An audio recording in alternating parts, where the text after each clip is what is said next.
இரட்சகருமாகிய இயேசு கிறிஸ்துவின் நேற்று நாமத்தில் உங்கள் யாவருக்கும் என்னுடைய அன்பின் நல்வாழ்த்துக்களை தெரிவித்துக் கொள்கிறேன். ஜெபிப்போம். ஆண்டவரே, இந்த செய்தியை கேட்கிற யாவரோடும் கூட இடைப்படுவீராக.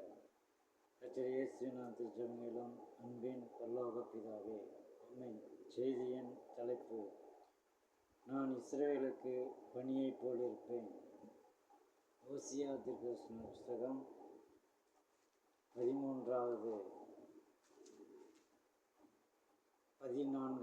அதிகாரம் 5வது வசனம் முதல் 7வது வரை உள்ள வசனங்களை வாசிக்கலாம். நான் இஸ்ரவேலுக்கு பனியைப் போல் இருப்பேன். அவன் லீலி புஷ்பத்தை போல் மலருவான். லீபனோனை போல வேரூன்றி நிற்பான். அவன் கிளைகள் ஓங்கி படரும். அவன் அலங்காரம் ஒலிவ மரத்தினுடைய அலங்காரத்தைப் போலவும், அவனுடைய வாசனை லீபனோனுடைய வாசனையைப் போலவும் இருக்கும். அவன் நிழலில் குடியிருக்கிறவர்கள் திரும்புவார்கள். தானிய விளைச்சலைப் போல செழித்து திராட்சை செடிகளைப் போல படருவார்கள். அவன் வாசனை லீபனோனுடைய திராட்சரசத்தின் வாசனையைப் போல் இருக்கும். அன்பான தேவ பிள்ளையே, ஆண்டவராகிய இயேசு கிறிஸ்து உங்கள் யாவரையும் ஆசீர்வதிப்பாராக. இந்த இடத்திலே பார்க்கும்போது தேவன் நான் இஸ்ரவேலுக்கு பனியைப் போல் இருப்பேன் என்று சொல்லுகிறதை பார்க்கிறோம். ஆதியாகம புஸ்தகம் 49வது அதிகாரம்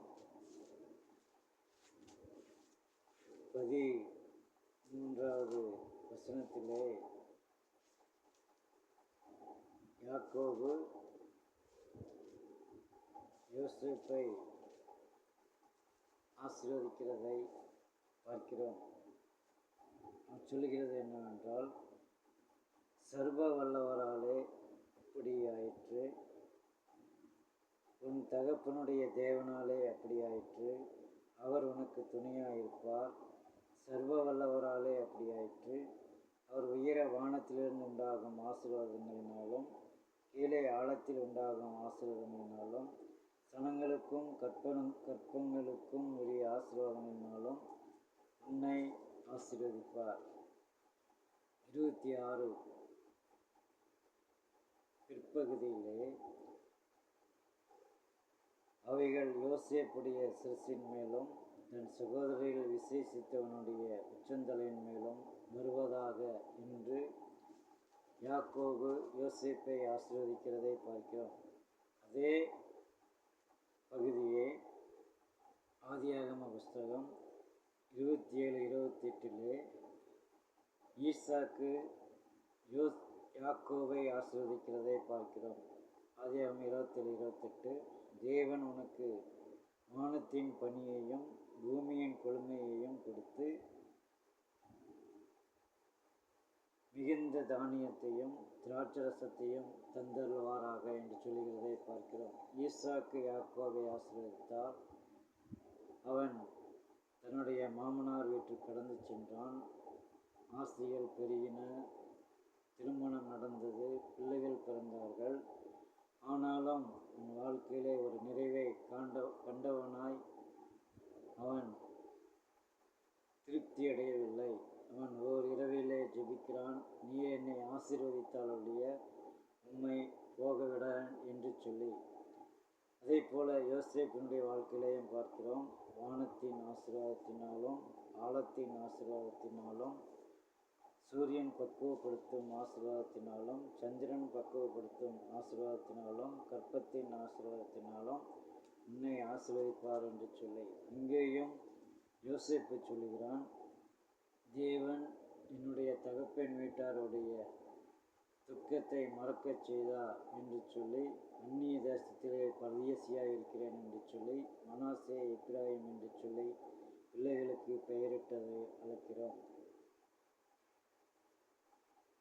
யோபுவின் புஸ்தகம் 29வது அதிகாரம் 19வது வசனத்திலே யோபு அழகாய் சொல்கிறதை பார்க்கிறோம்.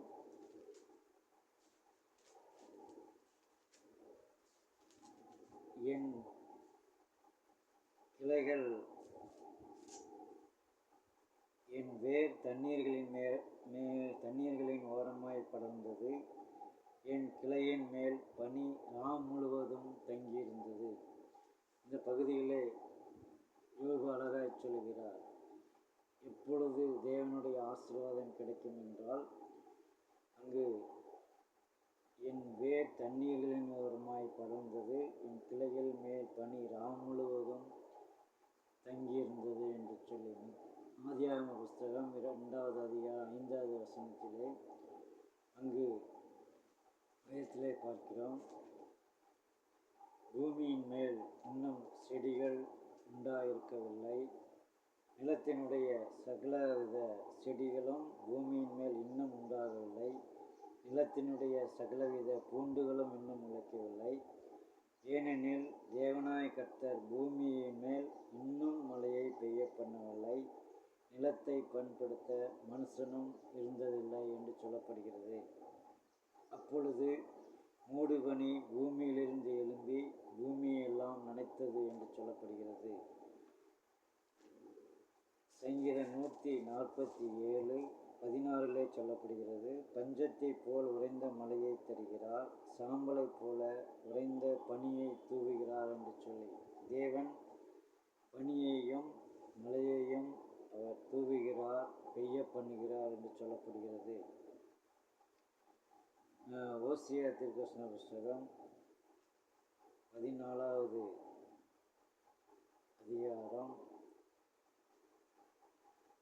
6வது வசனத்திலே பார்க்கும் பொழுது, அவன் கிளைகள் ஓங்கி படரும், அவன் அலங்காரம் ஒலிவ மரத்தினுடைய அலங்காரத்தை போல இருக்கும், அவனுடைய வாசனை லீபனோனுடைய வாசனையைப் போலவும் இருக்கும் என்று சொல்லப்படுகிறது. சங்கீதம் 92:12, நீதிமான் பனியைப் போல் செழித்து லீபனோனில் உள்ள கேதுருவைப் போல் வளருவான்.